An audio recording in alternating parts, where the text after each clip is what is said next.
So copyrights, maybe basically produced music, or you made music, or maybe you've written books.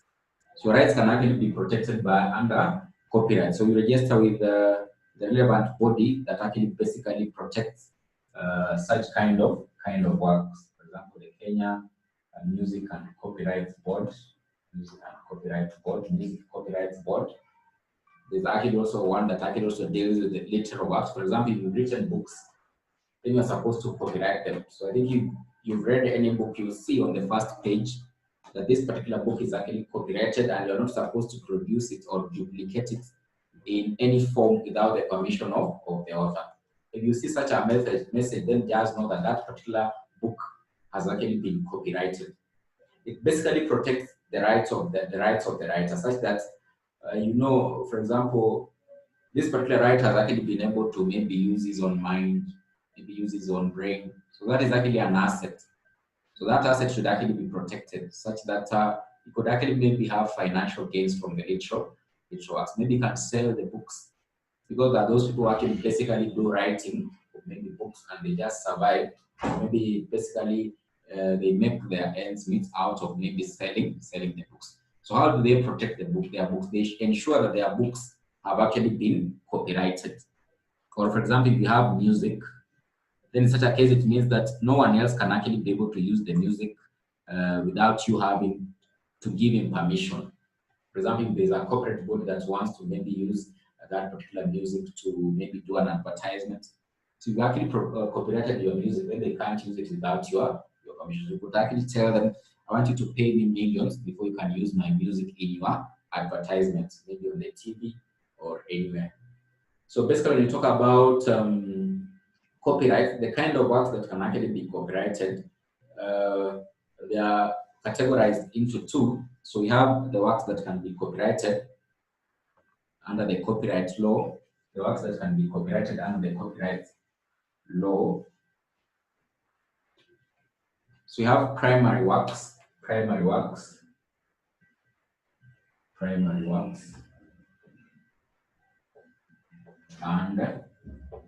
secondary works, and secondary works. So when you talk about primary works,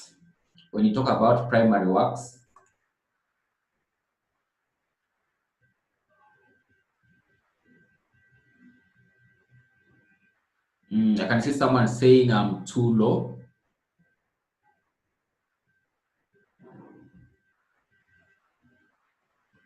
I don't know. Am I audible?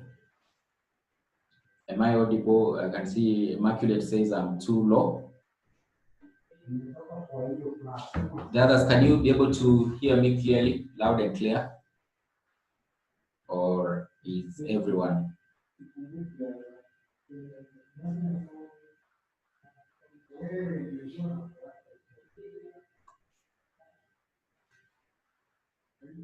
You can hear me very loud and clear?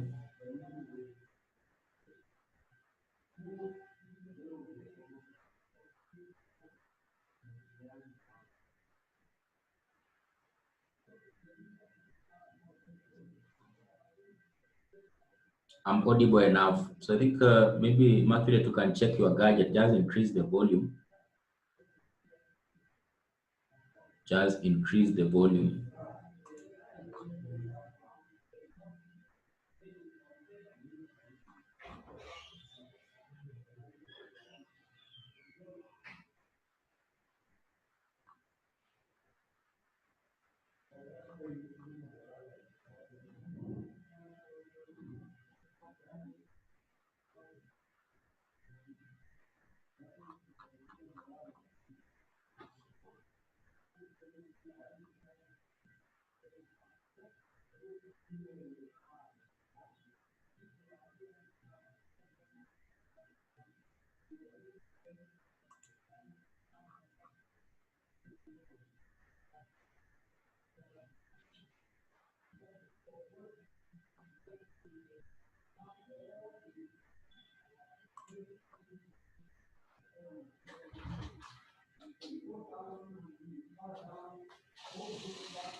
This is Sarah says I'm moving too fast, so maybe I'll be a bit slow.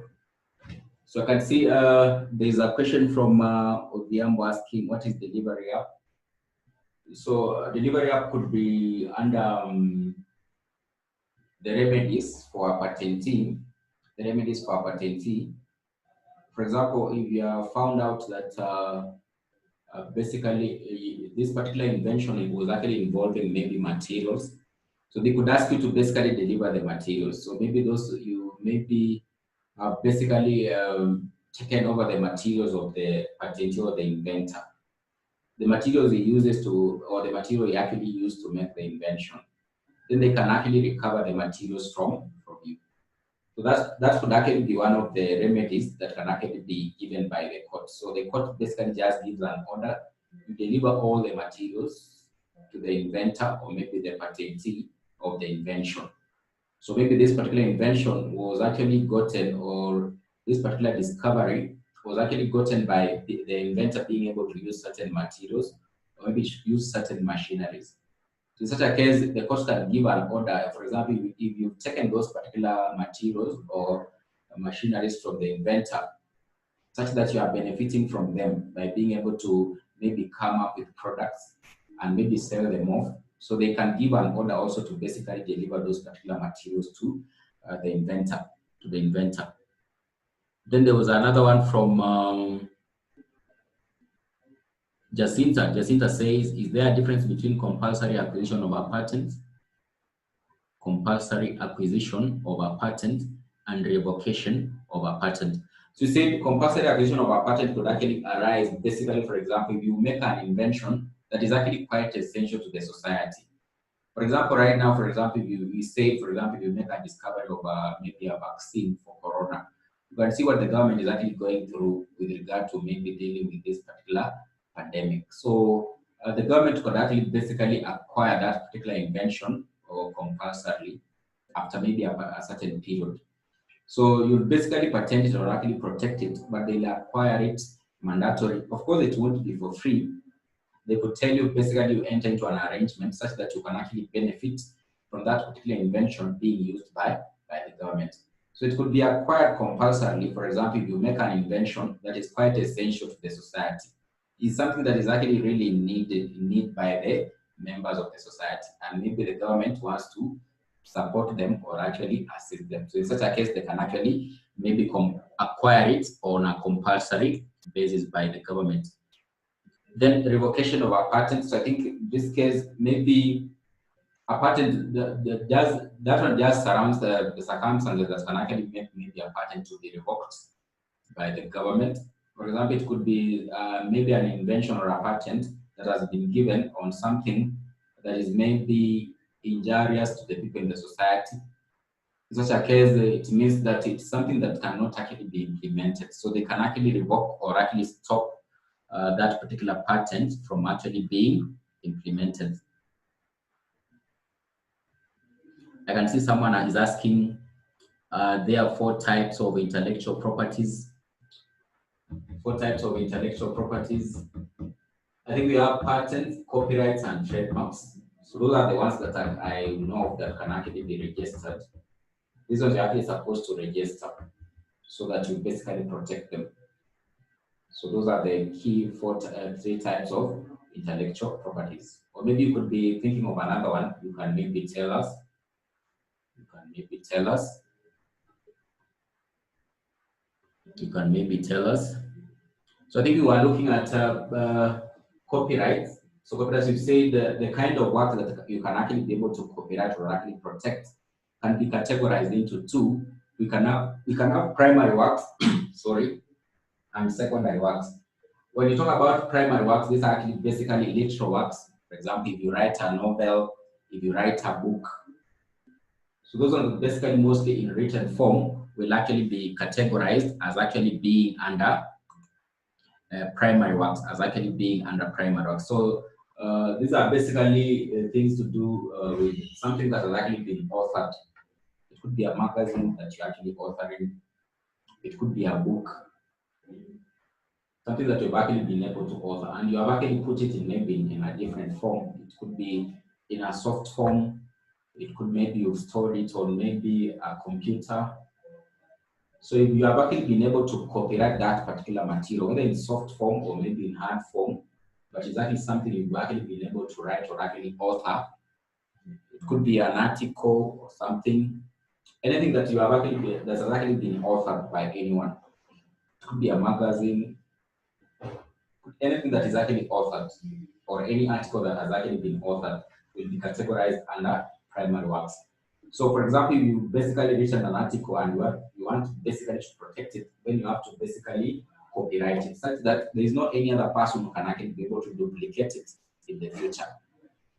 Such that if anyone else wants to use it, then of course he has to seek for permission. He has to seek for permission. Then secondary works, these actually include things like maybe performances, like music, production, maybe broadcasts.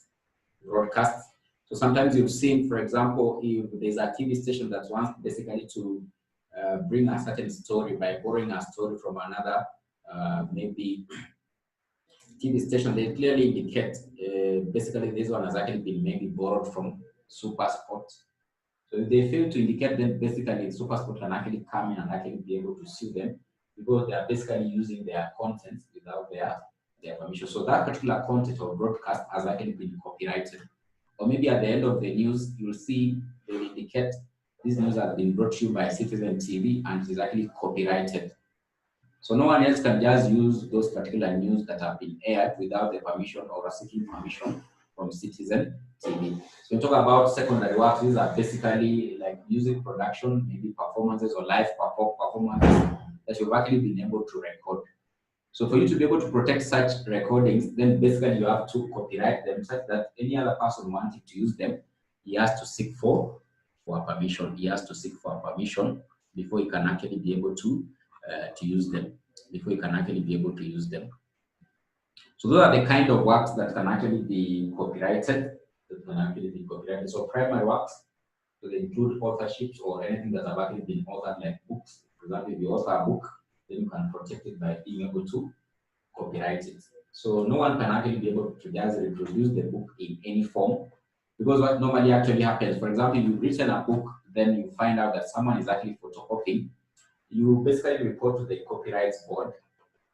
Then they basically follow the law that actually basically guides anything that has actually been copyrighted. So what they do, they take over the matter.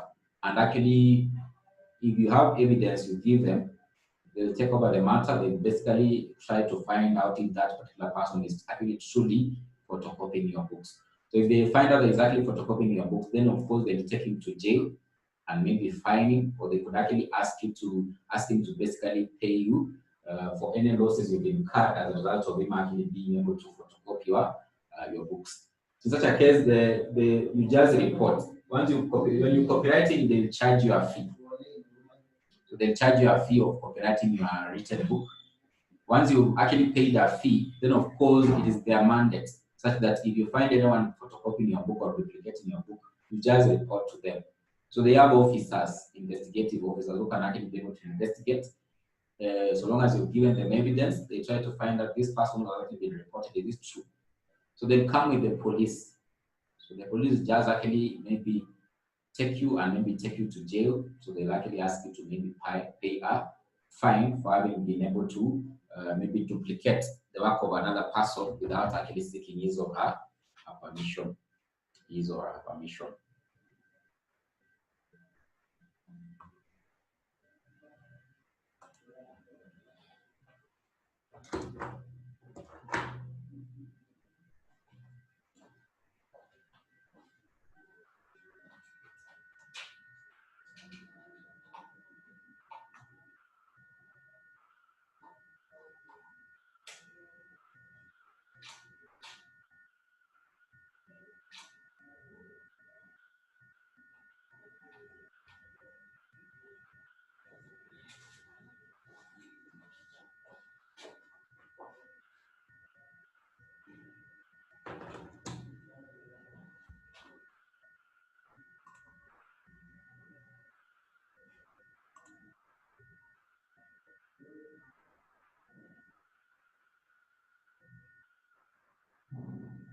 So what are the rules that actually govern copywriting or copywriting your work? So basically, this particular copyright will actually be applied on primary or secondary works.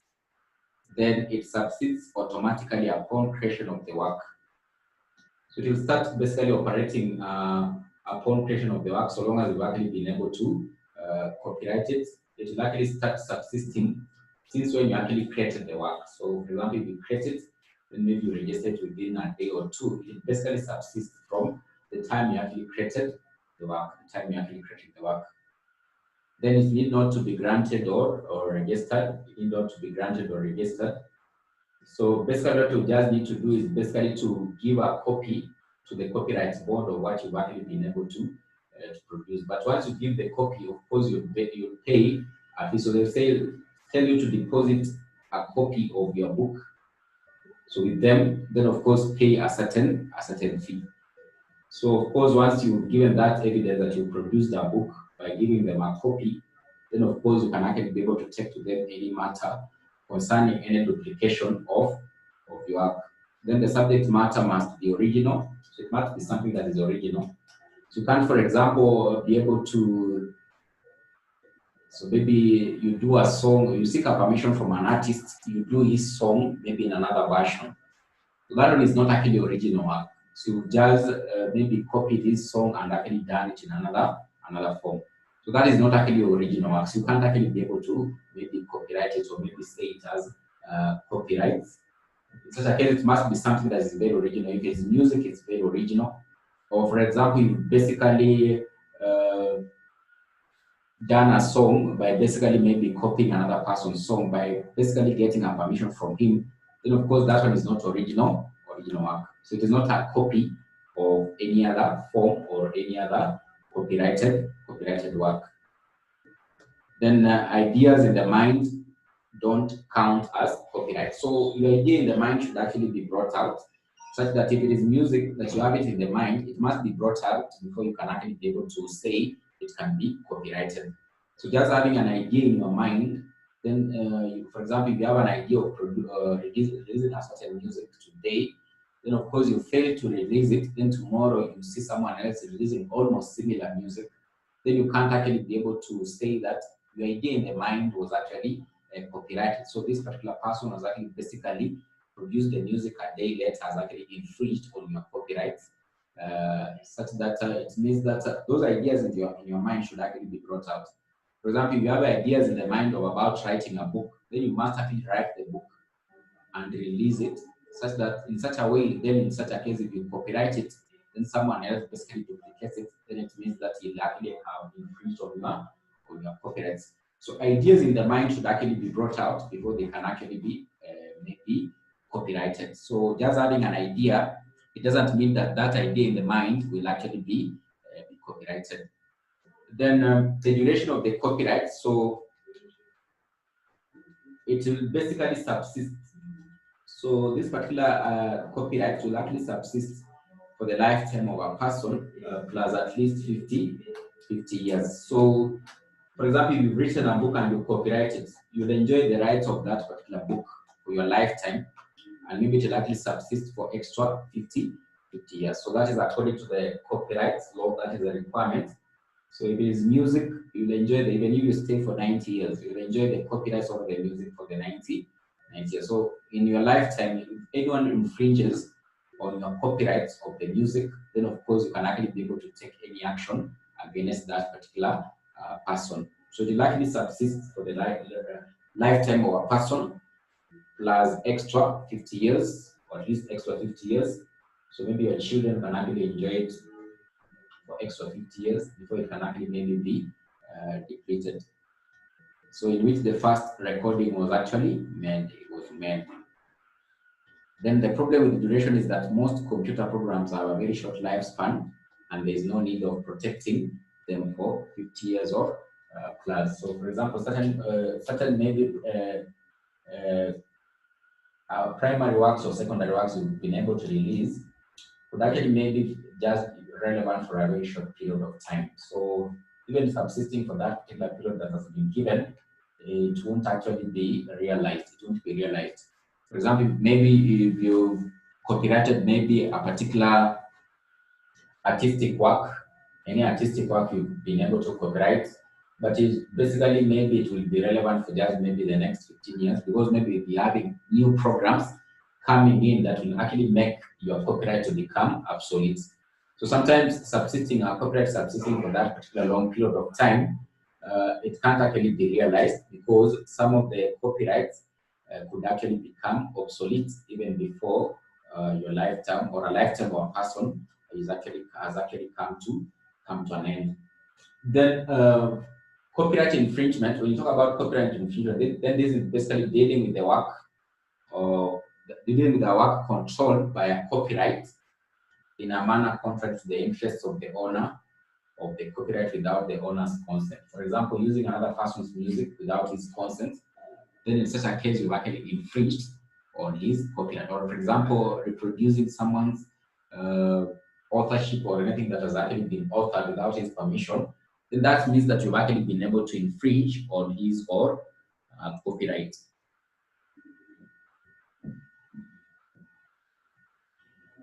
So reliefs are available for infringement.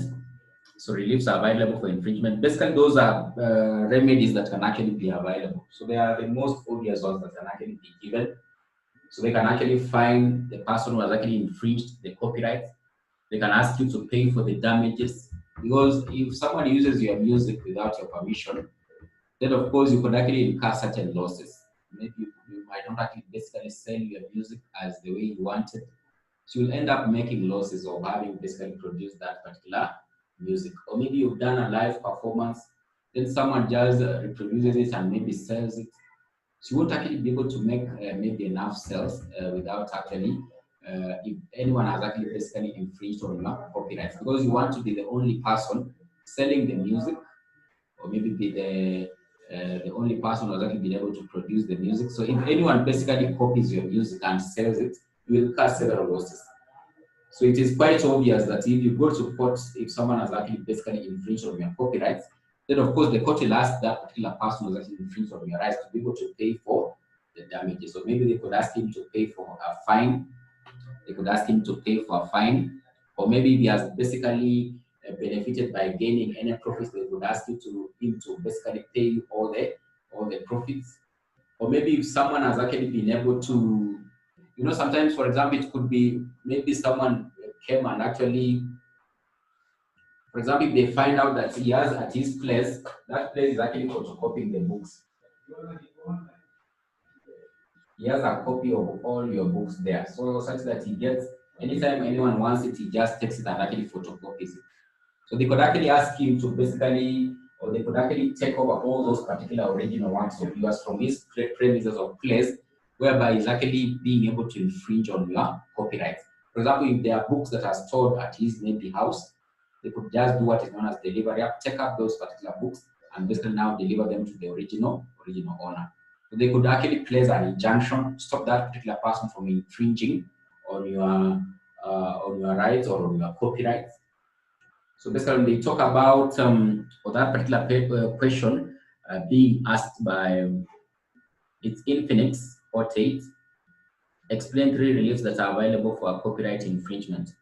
So they're asking for what are the remedies. For example, if you go to court, they'll actually be able to issue, or how will they actually be able to resolve a problem of copyright infringement. So they'll stop the person, they'll ask the person to pay you damages, they'll ask the person to give you any profits as gains by infringing on your copyright. They could ask him to basically give you all the original works that he has, that he basically uses them. For example, if it is maybe a CD of a music, he just duplicates it, or maybe on his computer. So they could actually take over all those computers that he's using to basically infringe on copyrights from his or her premises, or from his or her premises.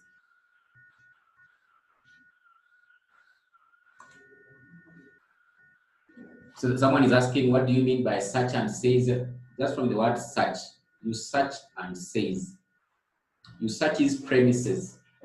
Does he have any of your acts without your permission? For example, if someone staying in a house somewhere, then you report that he has actually infringed on your copyright. It could be that maybe he's duplicating CDs of your music, so they are stored at his house. He's using maybe part of your books have actually been stored at his house, or your artistic works, or maybe your authored works. So the police will go there and search and seize and take over all those materials from his place. Take over all those materials from his place. So those are part of the remedies that can actually be given by the court. Evelyn is asking, what does injunction mean? Injunction is basically an order that is normally given by the court to stop someone from basically causing any further damage. For example, this injunction is applied in very many aspects. For example, if you've done the law of tort, you'll find that, for example, if someone has trespassed your land, how do you stop him? If you go to court, they'll give an order that he should never actually step on your land. So they give an injunction order. An injunction is basically an order that is normally given by the court to stop basically a certain action from actually going on. For example, if it is actually someone infringing on your copyrights by duplicating your music, they give him an injunction order to stop him. That order is basically stopping him and telling him that you should actually no longer basically continue to basically reproduce the music of this particular person without his or her permission. Maybe they could give an injunction as the case actually may be still ongoing. So you could actually seek for an injunction order from the court, such that when the case has not actually been determined, this person be stopped from duplicating your work. So that when the determination will actually be made, that's when you actually basically know the final decision. So the court can give an order to that particular person infringing on your copyrights to stop from infringing the copyrights by giving what is known as an injunction order. Just an order to stop a continuance or maybe any sufferance to the affected party. To the affected party. To the affected party. To the affected party.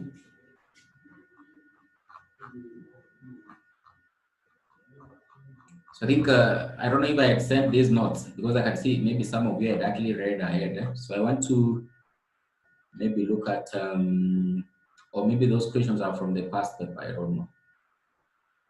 So we have, we've seen the remedies. That's what someone has asked there. Remedies in case of infringement of our copyright. Then the defense, maybe you can look at the defenses. What are the defenses you can actually be able to use in case, for example, you've actually been found capable of being guilty of an infringement of our copyright. So maybe you can say you got consent. You can say this particular person allowed me to duplicate his book. So that can be a form of defense.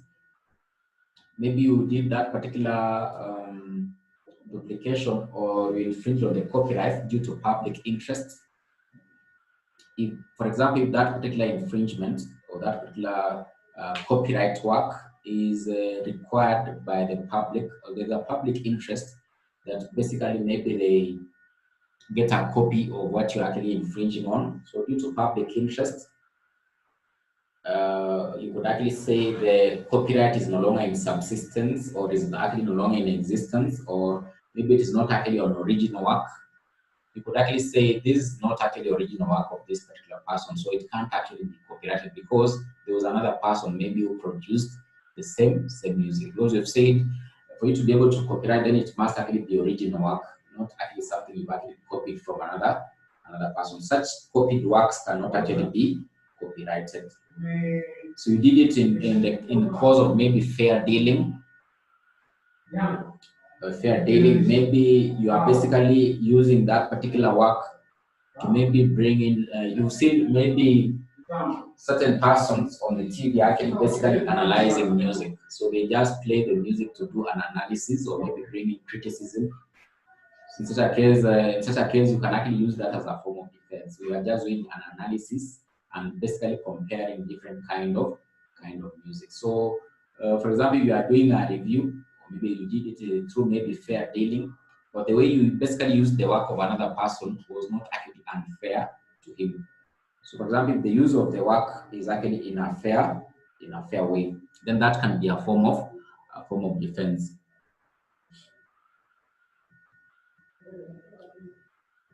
Then In certain circumstances, the state may order the copyright owner to license the work if it is important or for the public interest. So maybe if, you basically, for example, they're saying in the case of maybe health or educational interest. For example, you've done a production that is basically trying to educate people on how they are supposed to protect themselves with things to do with COVID. Then the government sees this particular production is actually very essential. So they could actually maybe convince you just to basically license it.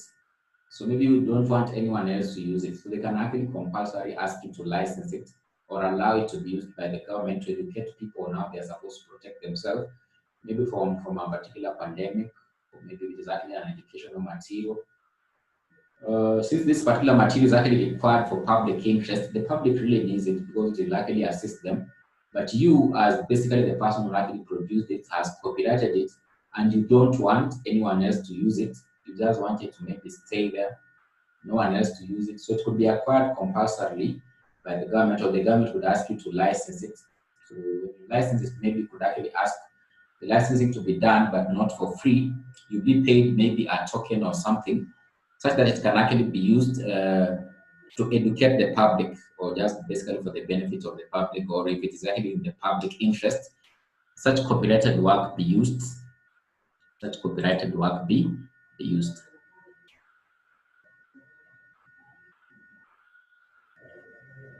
So Infinix what is asking part of the works that can actually be copyrighted. So you've seen there are primary works and actually secondary works. In primary works, you've said anything that is actually authored, like magazines, like articles in newspapers.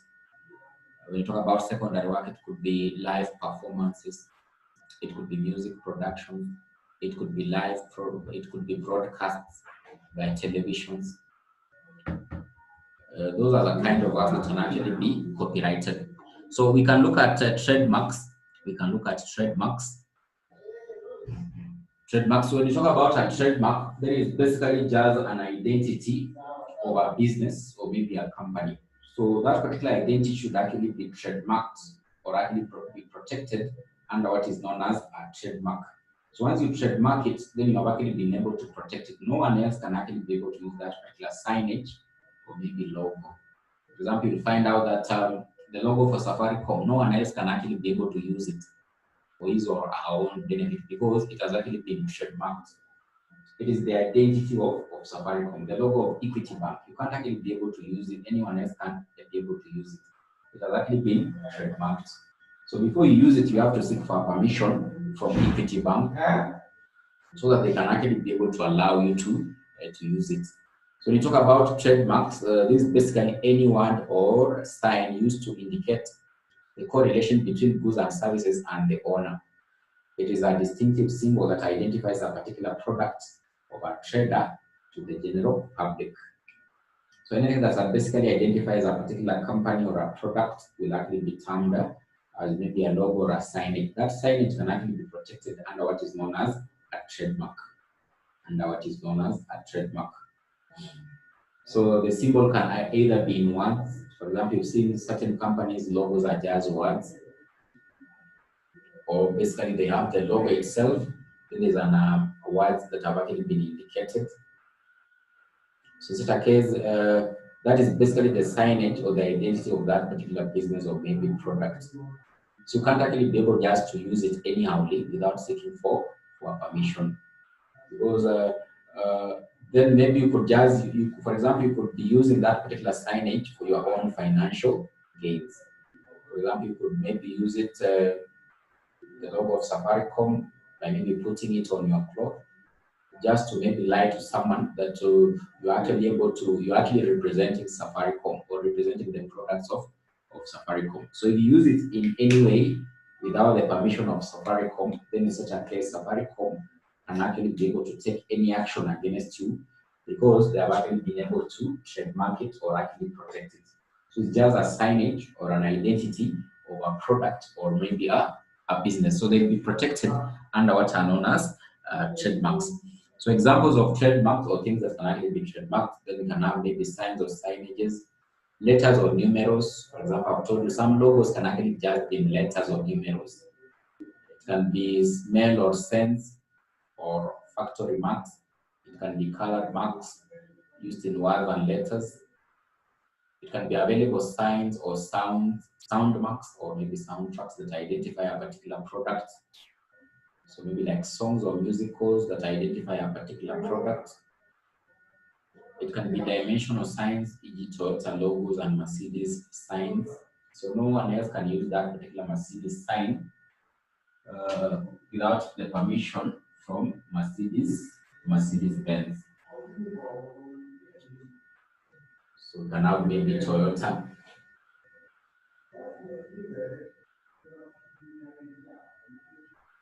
So no one else can just be able to use that particular signage without the permission of Toyota, because it's exactly their trademark.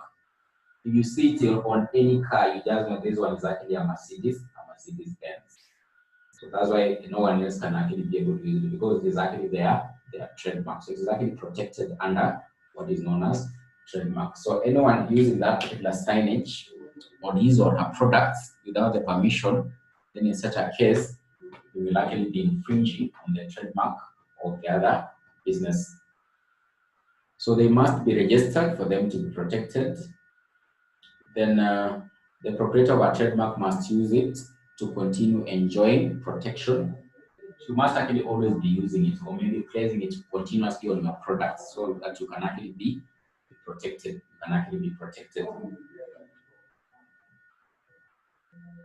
So maybe you can look at a few past paper questions, then maybe you can see. Let me just try to get those particular questions from the past papers. Then we can actually also look at law of contract before we can call it a night.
So we can look at, I think, November 2019.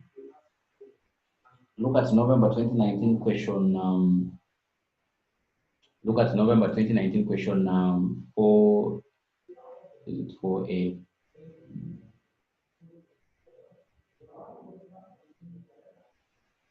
For A,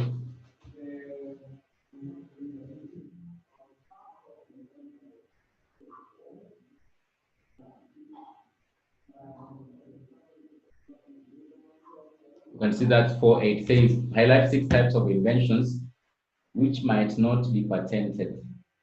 So highlight 6 types of inventions which might not be patented. 6 types of inventions which might not be patented. Which might not be patented. So take 6 types of inventions that you think of that won't actually be patented or won't actually be allowed to be registered as an invention.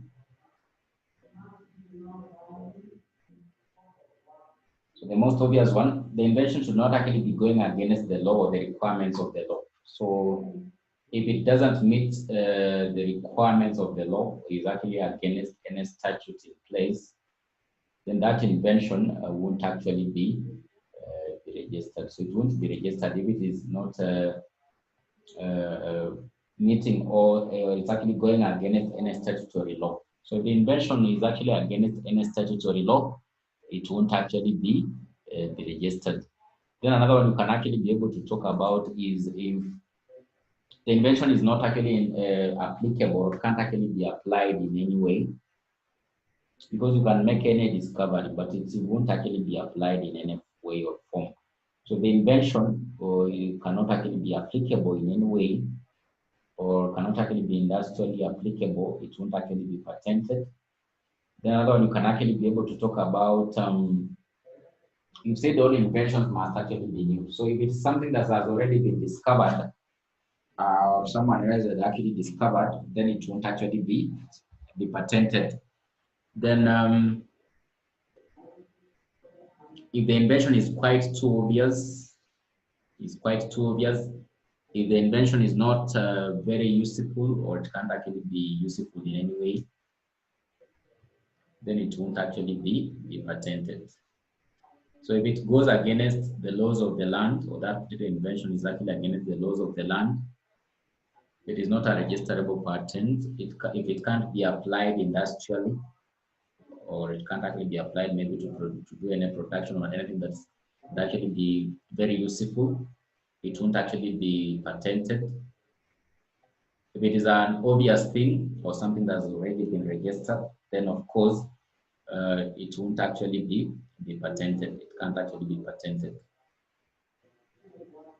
Then you can see Roman 2, it says list 4 property rights that might be created by a contract over a piece of land. List 4 property rights that might be created by a contract over a piece of land,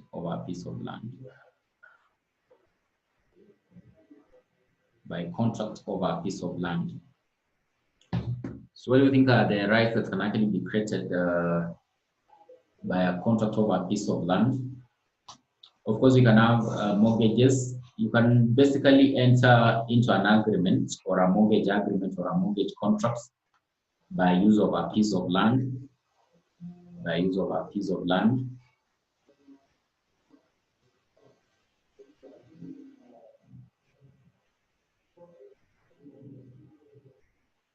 So any rights acquired through a mortgage, because under mortgage we have to, it's a contract between a mortgagee and the mortgager, a mortgagee and the mortgager, so they can use the title of the land.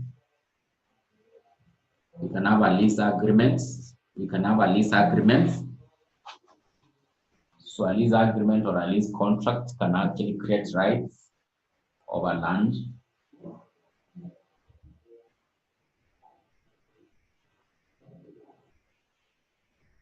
So you can talk of for mortgage rights between the mortgager and the mortgagee.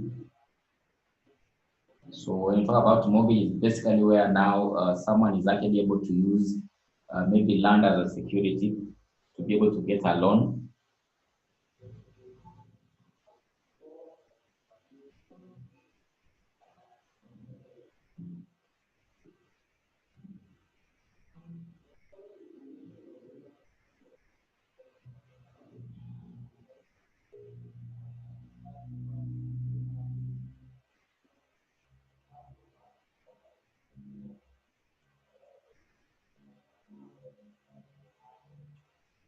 You can have there's something else we talked about, profit trade rate, basically where you can actually be able to extract anything from another person's land, like crops or maybe soil.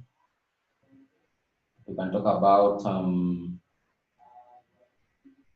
encumbrances. Encumbrances are other rights that you can actually be able to get from the land. So you can have leasehold.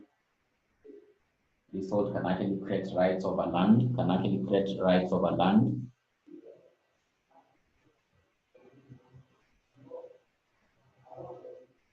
Leasehold can create rights over land through a contract. You can have profit apprendre, agreeing with another party that you basically extract maybe crops or anything from your land. You can talk about mortgages. You can talk about mortgages. You can talk about encumbrances, having the right of way on another person's land. So that other person can actually be able to allow you to be able to use your land or as a way, then of course it can actually be another right you can acquire over land. Faith is saying, I've not understood how you answered 4-1. So basically 4-1 is asking for, in simple terms, what are the requirements for your patent to be registered? So they're just asking the opposite. Under what circumstances can your patent not be registered? If it is not something new, if it is not anything that is not new, it won't be patented. It is if it can't be applied in any way industrially or maybe to produce anything industrially, maybe products, it won't actually be registered. If that particular invention you made or that particular discovery is actually against any laws of the land. For example, Kenya has its own laws. So you make an invention that is not actually conforming to those laws, it won't be patented. So that is another reason that you can actually be able to talk about. So basically, they're just asking for the opposite of the requirements of your patent being registered. If it is a most obvious thing, it won't be registered. If it is anything that is not new, it is not a new discovery. It's something that has already been invented by someone else, so they won't register it. Or basically, you can't actually be able to patent it. You can't actually be able to patent it. If it is a very obvious thing, or it can't actually be applied in any way or any form, it could be maybe an invention that is basically maybe causing injury to maybe members of the society. In such a case, that invention won't actually be patented. Won't actually be patented.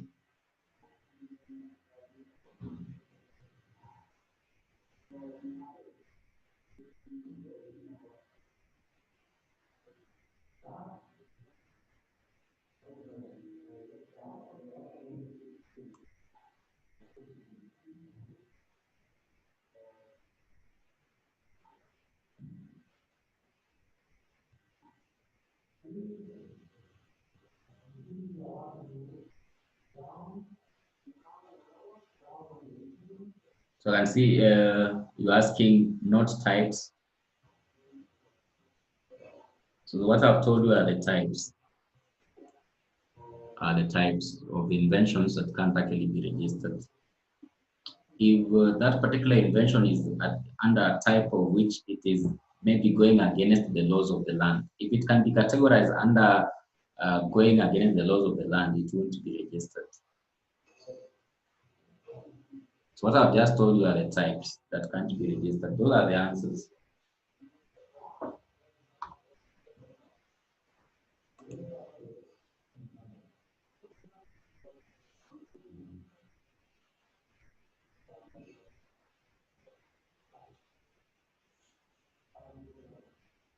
Then I've seen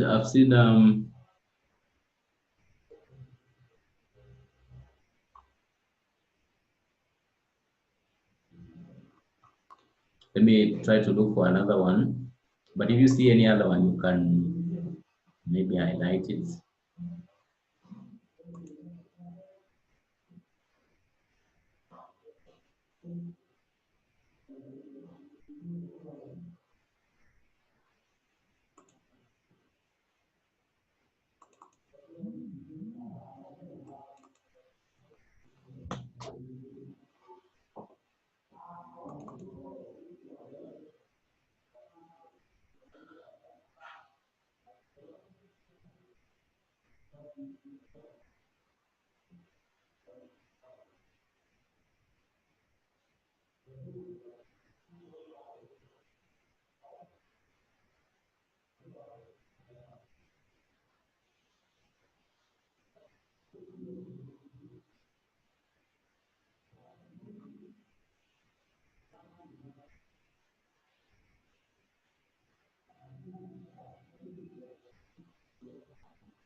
You can look at with CPA November 2017 question 4A.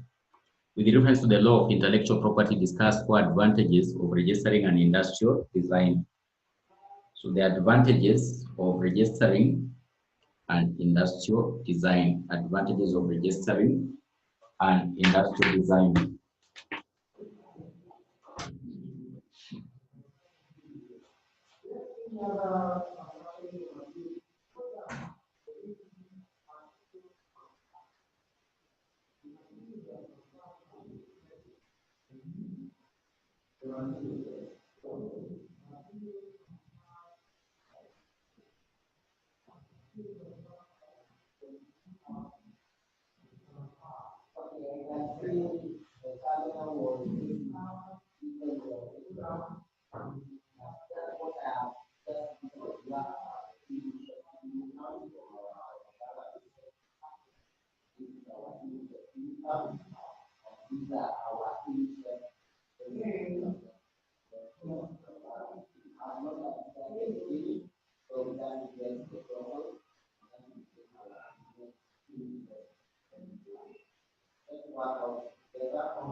So the advantage of registering your industrial design,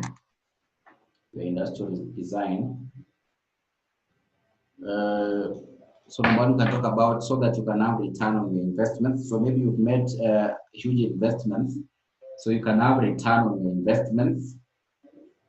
You can have return on your investments. So basically, your protection will actually contribute to obtaining a return on your investment, such that no other person can actually be able to infringe it and basically financially benefit out of it. So it enhances return on investments. If you make several investments on the industrial designs, if you protect it, no one else will use it. So return on investments is an advantage. Then number two, it gives you all the exclusive rights over the design. So number two, it gives you all the exclusive rights over the design.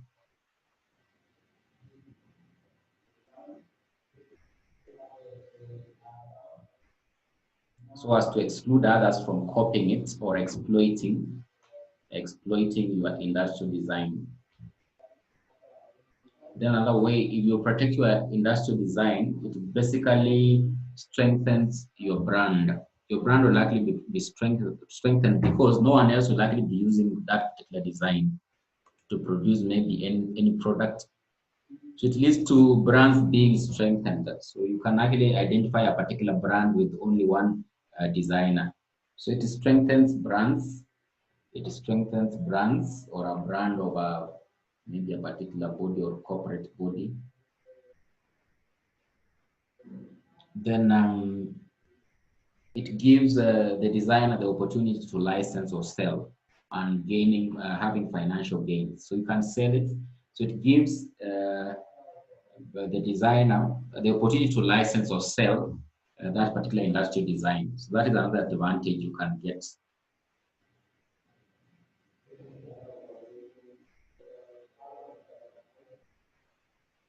Then another thing it can actually be able to do, it will basically encourage creativity. So long as you can actually be able to know that if I make any design of maybe a product or anything or any industrial design, then I protect it, then anyone will be really be focusing on to create more. So it enhances creativity. People become more creative in the society because they know their brands will be protected or their designs will be protected.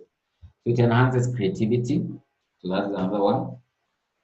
It enhances creativity. It enhances creativity.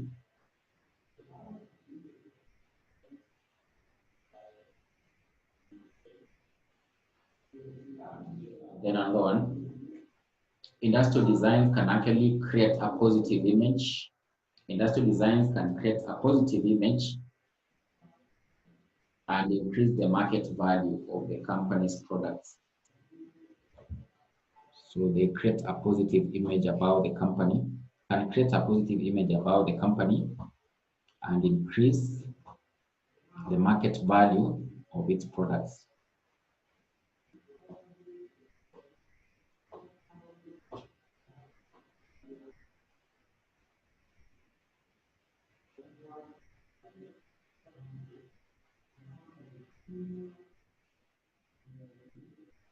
Then you can look at November 2016.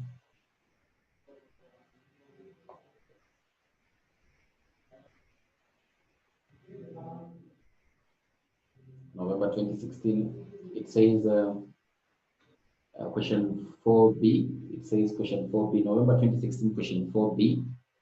It says highlight four elements. This one, I think we've already looked at it even.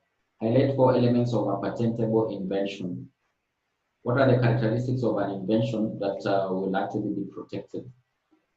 So we've said the invention must actually be new. It must not be excluded by the laws of the land. It must constitute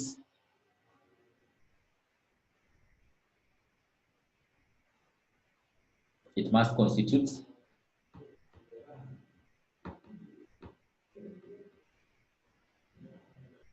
an invention that is not quite obvious, that is not quite obvious. It must be industrially applicable.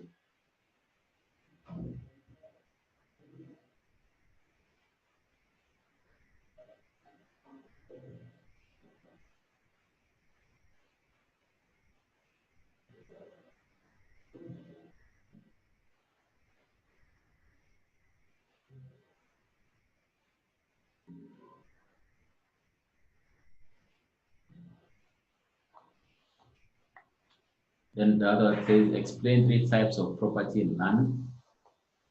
Explain 3 types of property in land. Explain 3 types of property in land.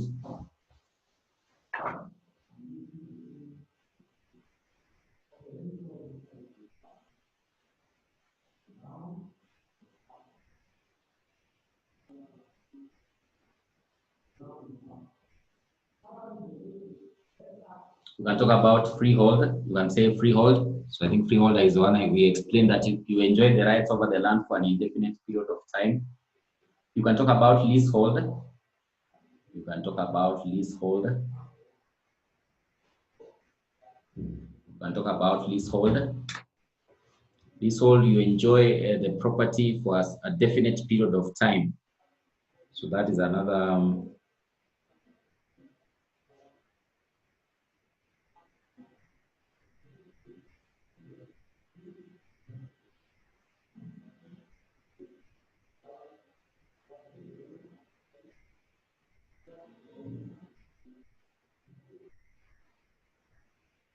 Then you can talk about property charters. We can talk about property charters. You can say freehold. Freehold. That's what we did not actually describe it in our notes. Leasehold. Leasehold. We can talk about property charters over land. In this case, we mean any other rights over land which are not actually really freehold. So we can say property charters over land, e.g., buildings, or anything that can actually be extracted from land. Anything that can actually be extracted from land.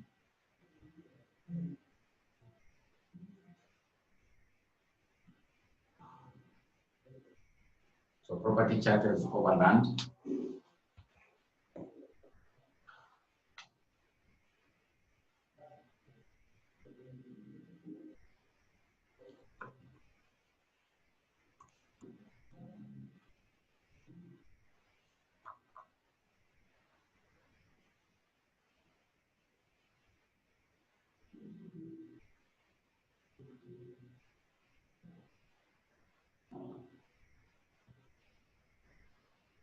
Or maybe you can talk about you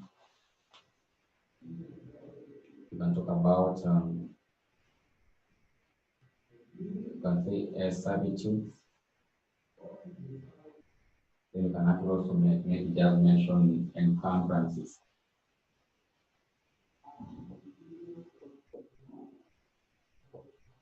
Encumbrances.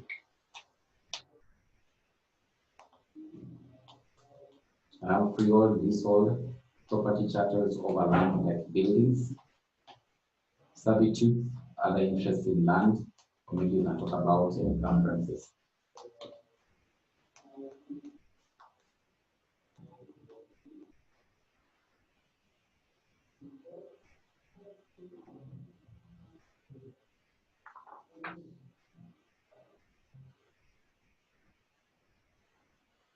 Then you can look at May 2016, question 7A. May 2016, question 7A, that's from CPA. It says, with reference to the law of property, explain 2 characteristics of a plant breeder's patent. Plant breeders, with reference to the law of property, explain 2 characteristics of a plant breeder's patent. Plant breeder's patent.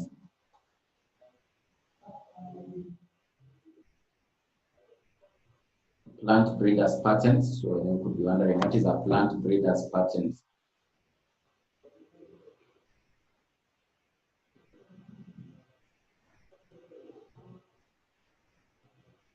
So I say it is a patent granted. A plant breeder's patent is a patent granted to a breeder of new variety of plants.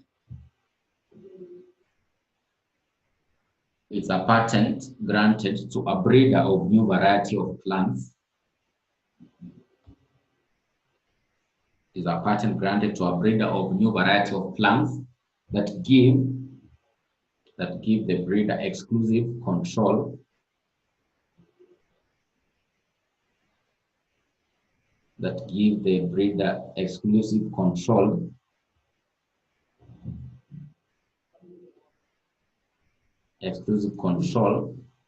over the seeds, cuttings, over the seeds, cuttings, divisions, and harvested material,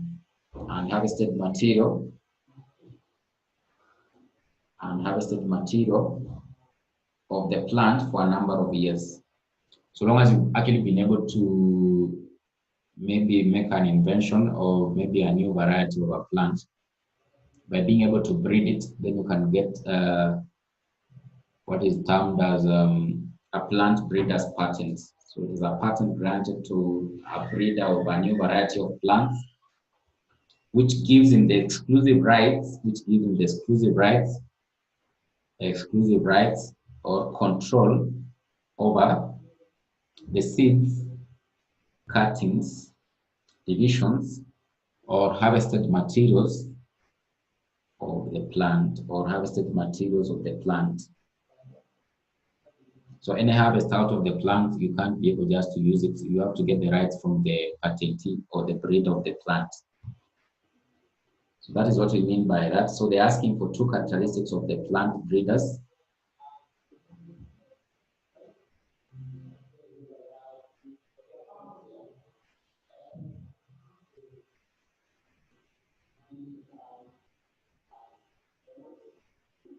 So number one, the breeder must give the plant,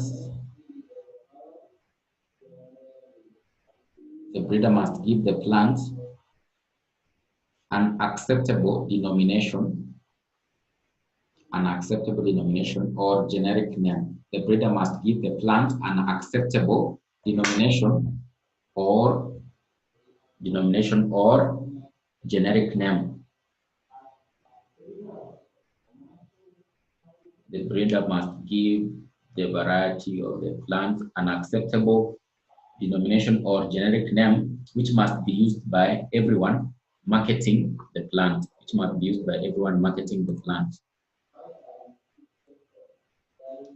The question is May 2016, question 7A.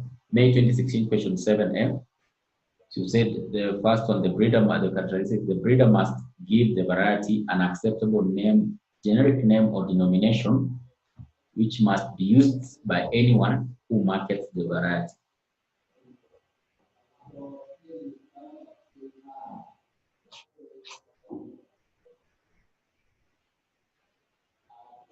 Then the patent rights are granted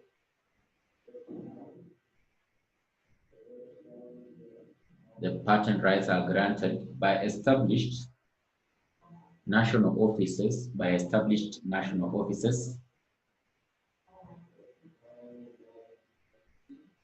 The rights of the patent are granted by the plant variety rights are granted by national offices, by established national offices after examination.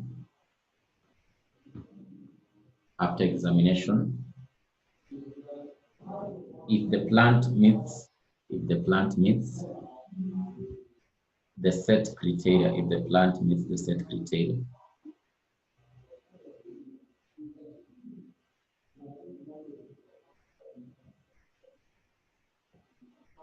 Then another one can talk about breeders can bring a suit in a court of law.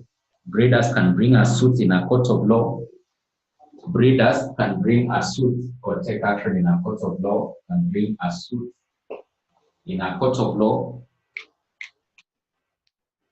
to enforce their rights. Breeders can bring a suit in a court of law to enforce their rights.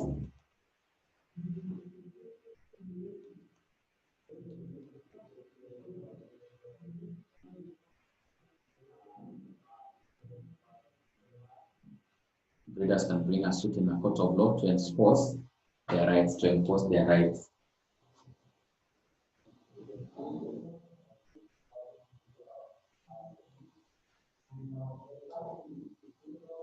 Then we can look at the last one before we start something on law of contract, just in the next 15 or 20 minutes.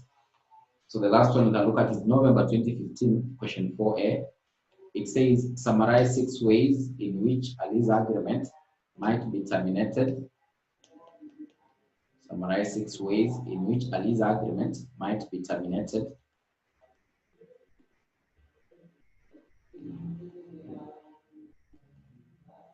So there are several ways in which a lease can actually be terminated. We looked at them through lapse of time, through agreements, destruction of the subject matter, frustration, merger of the parties. For example, if the tenant merges with another tenant, it can come to an end. Through surrender, one of the parties actually surrendering. Through forfeiture or cancellation by the landlord. So you can have lapse of time. When the time for leasing a property comes to an end, that particular lease agreement will come to an end. Through an agreement, or maybe just through a notice by any of the parties, you can notify your landlord that you want to exit this premises. Through merge of the parties, maybe the landlord merges with another one, so it means a new lease has to be drafted. Through frustration, or maybe destruction of the subject matter through frustration. So the building someone is actually staying in is destroyed. In such a case, they won't be the subject matter to creation of the lease agreement.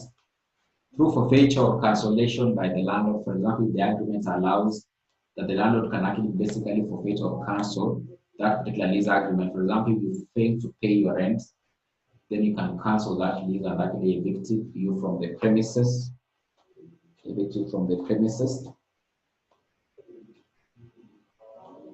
From the premises. So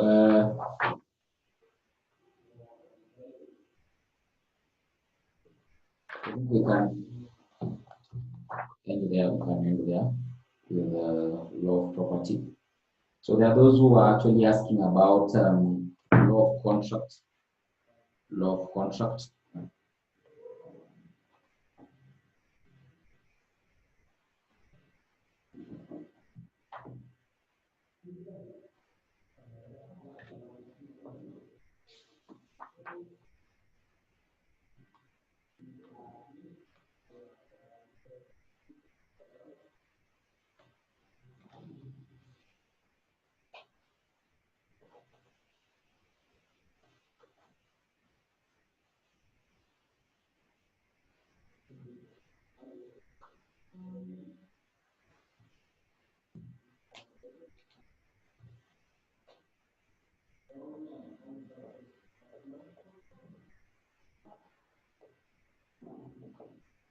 So basically, we talk about the law of contract. Then, of course, basically law that actually regulates contracts or gives guidelines to do with how contracts are supposed to be formatted or maybe crafted. So in this case, a contract is just an agreement between parties. It's just an agreement between parties, or basically being able, one is actually basically to fulfill an obligation for the other one, and the other one is actually basically able to pay what is known as a consideration. So in this regard, when you talk about a contract, it's just an agreement between parties. But this particular agreement, it has certain essentials so that it can actually be categorized as being a contract. So it's just an agreement, but it has to meet certain essentials. Certain essentials. So for example, if you look at May 2016, question 3B, they're asking, explain 4 essential elements of an enforceable or a valid contract. This basically means that if these particular elements actually exist or characteristics actually exist in an agreement, it will be termed as being a contract. So a contract is simply an agreement between parties. But for it to actually be termed as a contract, it has to meet certain essentials. So if you look at that particular question, May 2016, they're asking, explain 4 essential elements of an enforceable or a valid contract. 4 essential elements of an enforceable or a valid contract. So that is the first thing that should actually be able to know about contracts.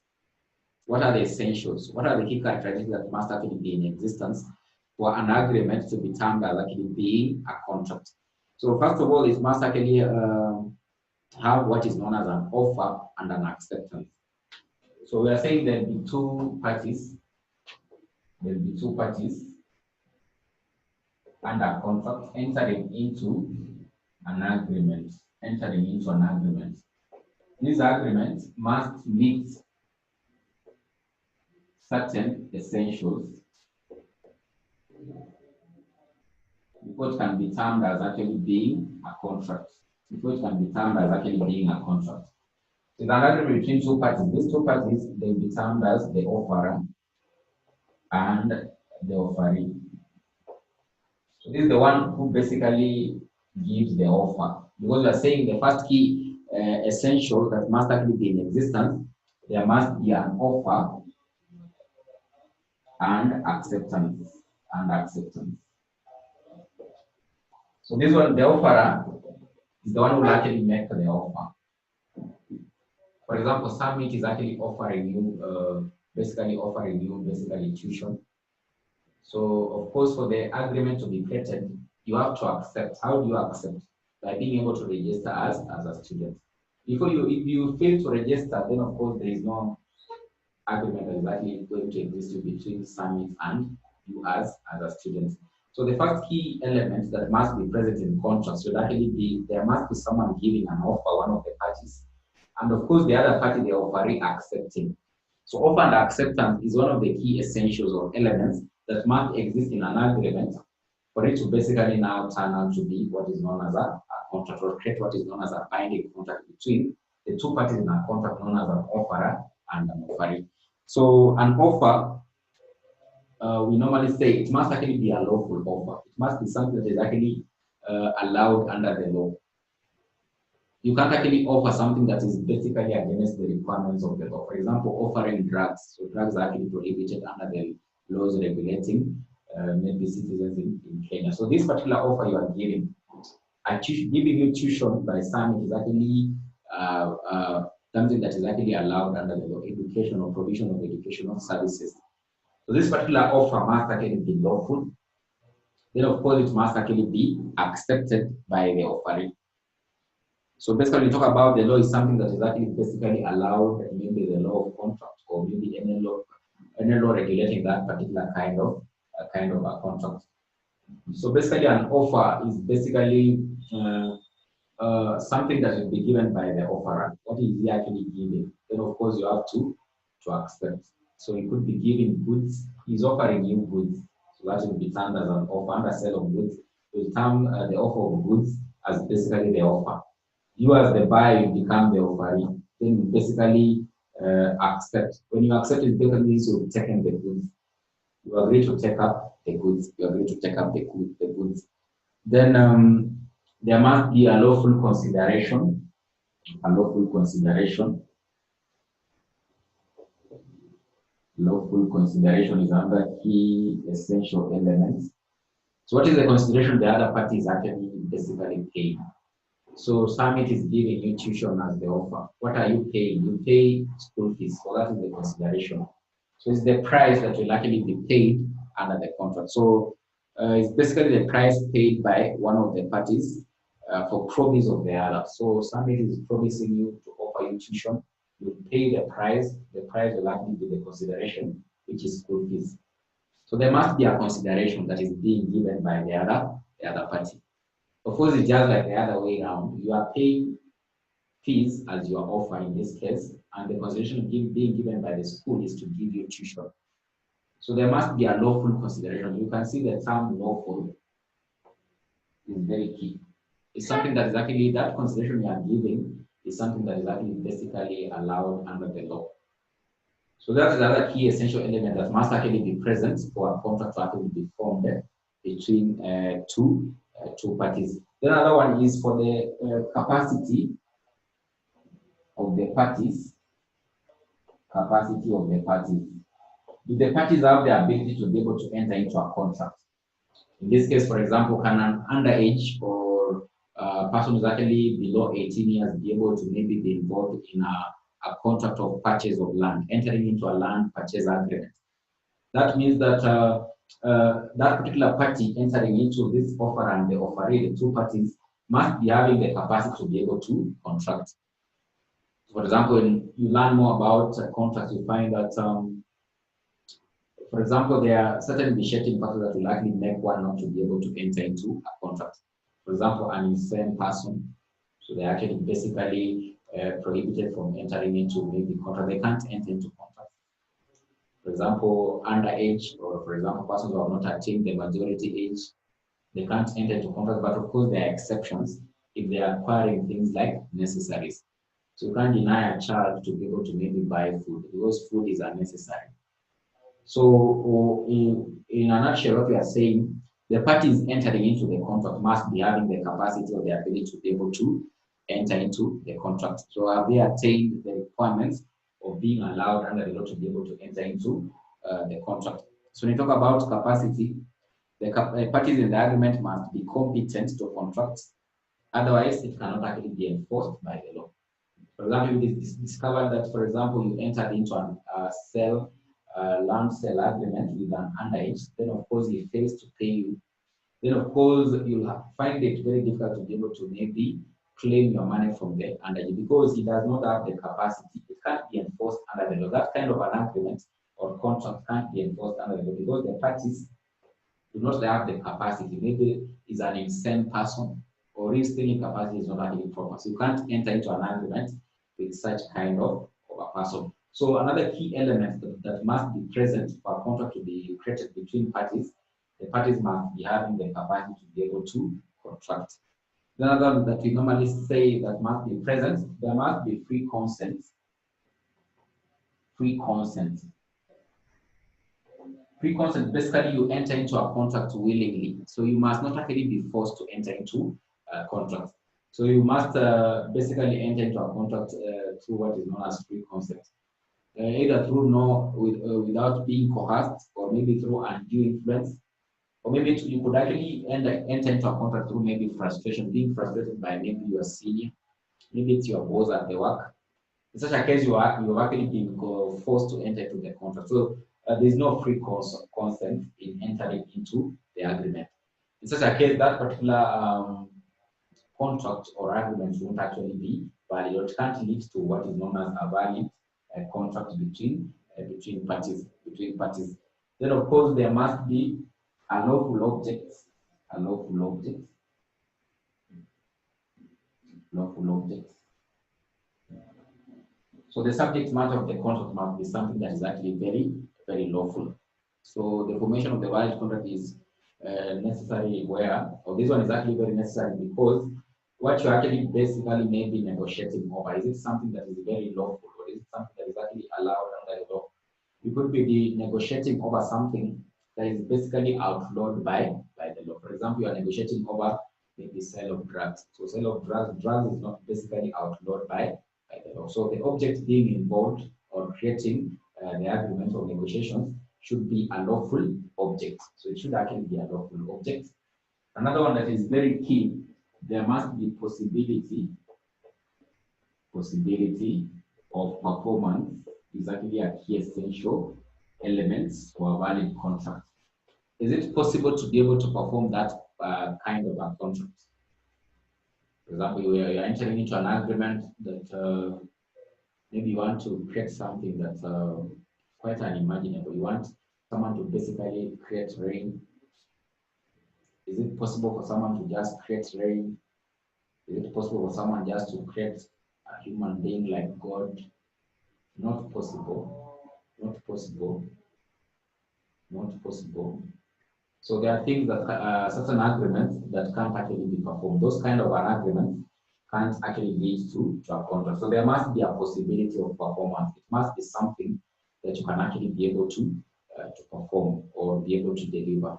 For example, if we are entering into an agreement that I like to be able to teach you the whole syllabus of business law within maybe 2 days, is that one actually very possible? It's not possible. There's no possibility of performance. I can't actually be able to deliver all the content of business law within maybe two days. In such a case, there's no possibility of performance. That kind of a contract or an agreement won't actually be a valid contract. So there must be possibility for the parties being able to fulfill their obligations under the agreement. For example, I'm entering into an agreement with you that maybe you you are going basically maybe to pay for certain services which are supposed to maybe go at maybe a lower price, but I give you an exorbitant price which you can't actually be able to deliver.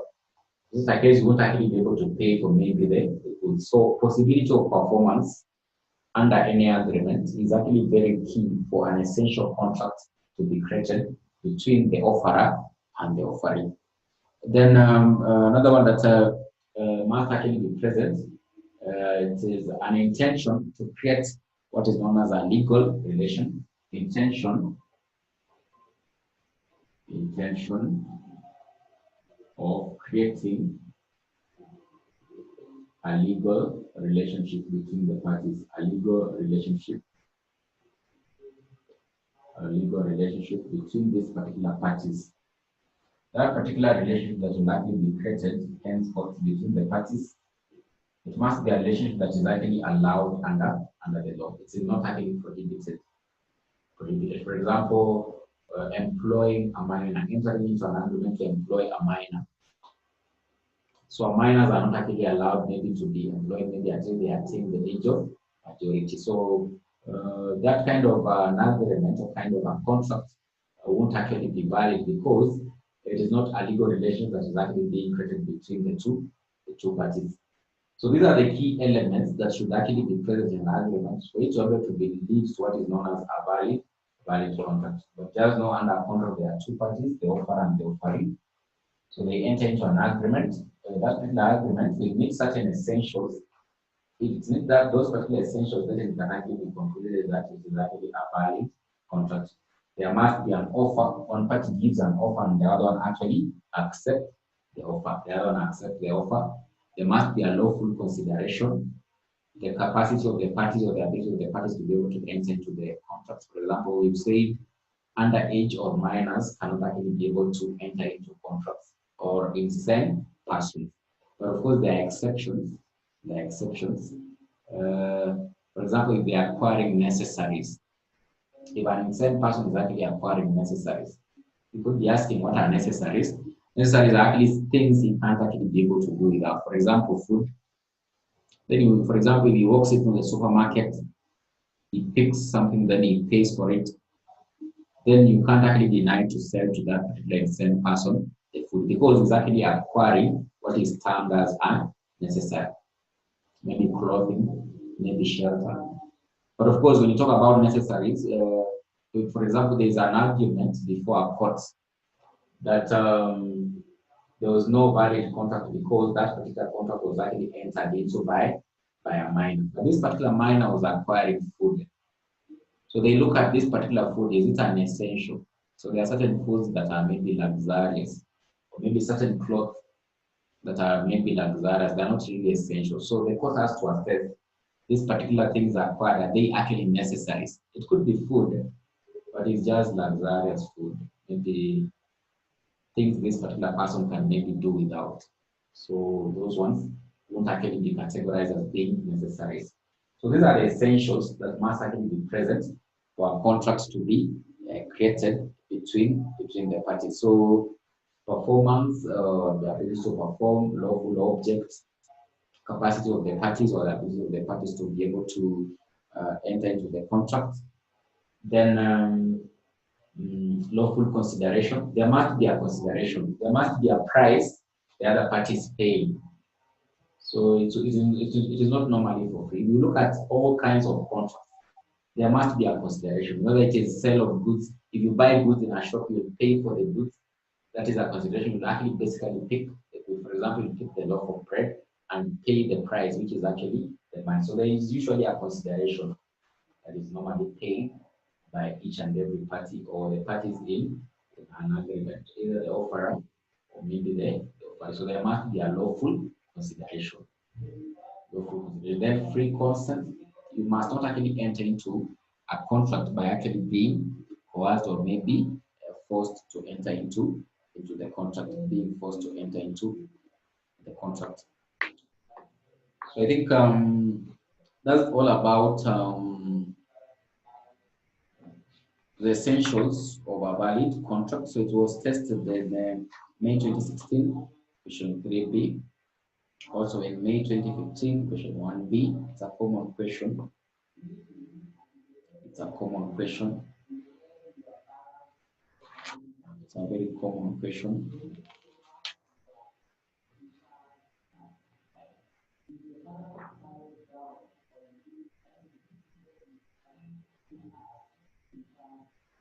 It's a common question.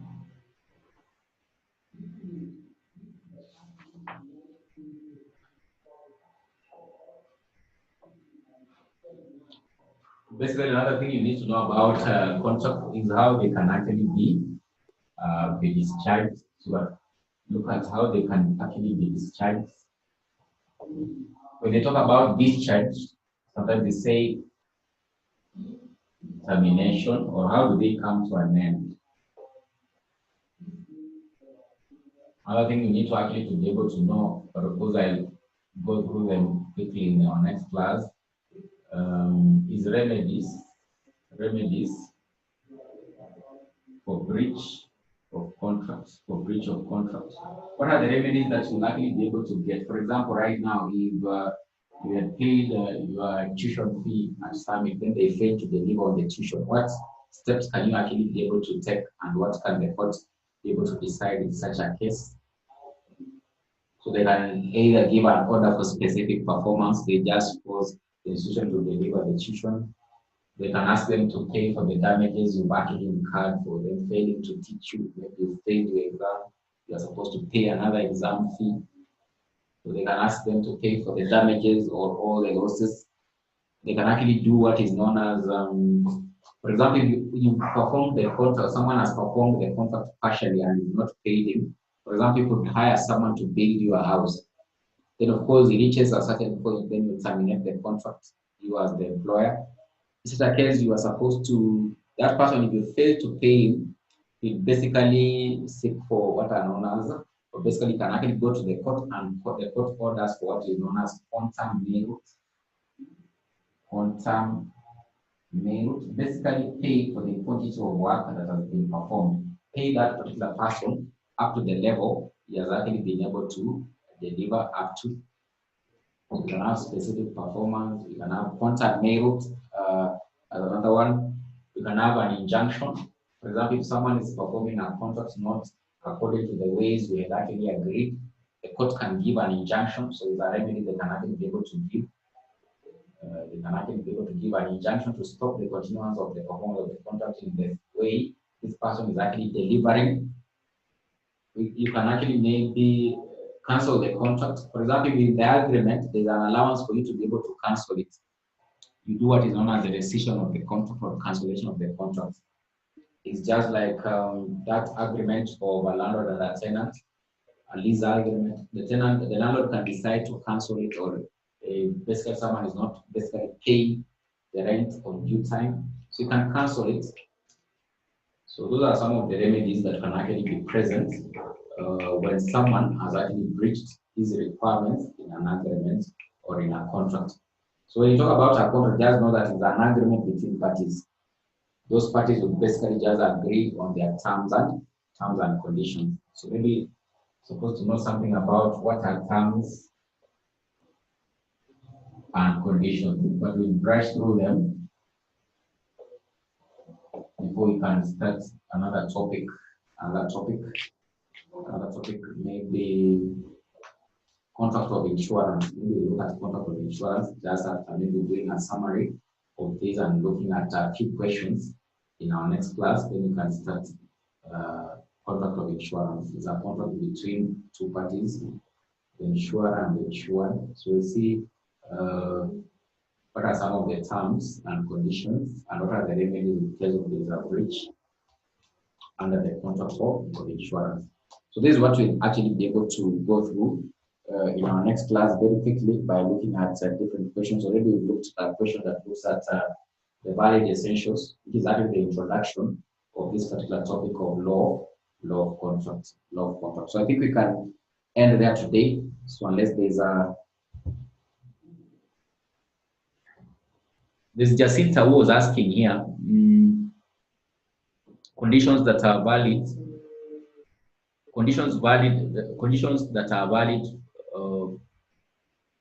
in an easement. In an easement, conditions that are actually valid in an easement. So of course, we say there must be the dominant and the servant tenement. You must have the dominant and the servant tenement. Then the dominant and the servant tenement must not be held by one person. This was actually in the notes. If you check the notes on easements, you'll be able to see the characteristics of an easement. So there must be the dominant and the servant tenement. The dominant and the servant tenement must not actually be held by one person, or must not be occupied by one person. They must be different persons. Then the easement must accommodate the dominant tenements. So the easement must accommodate the dominant tenements. The easement must be capable of forming the subject matter of the grant. So they are just in the notes. You can actually be able to check. You see the answers there. So I think these notes of law of property, I'm just going to share immediately so that you can actually be able to have a look at them.